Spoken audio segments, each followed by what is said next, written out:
This is Sovrun, your guide to financial literacy. Today we're looking at the number that tells you just how bad things can get. In March 2020, COVID crashed the S&P 500 34% in 23 days. Then last year, tariff fears wiped 19% off the S&P in just 7 weeks. The Nasdaq dropped 24%. If you knew those drops were coming, would you still have invested?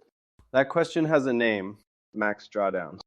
Max drawdown is simply the worst drop from the top. If your portfolio hit 100,000 at its peak and fell to 60,000 at its lowest, your max drawdown is 40%. Think of it like the deepest pothole on a road trip. The road might be mostly smooth, but that one crater could wreck your car or make you turn around. Knowing the worst pothole helps you decide if the road is worth taking. Here's the formula. Max drawdown equals trough minus peak divided by peak times 100.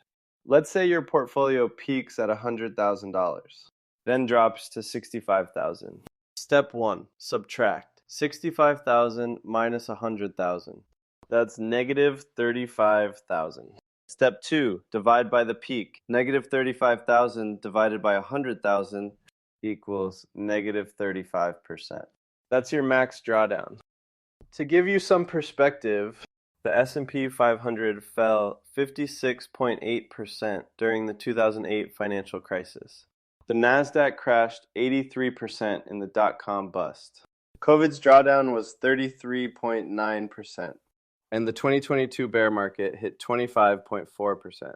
Even bonds can drop 5 to 15% in a bad year. In 2008, the S&P 500 fell 56.8% from peak to trough. An investor with $1 million watched it drop to 432,000. Here's the gut punch. To get back to $1 million from there, you'd need 131% gain.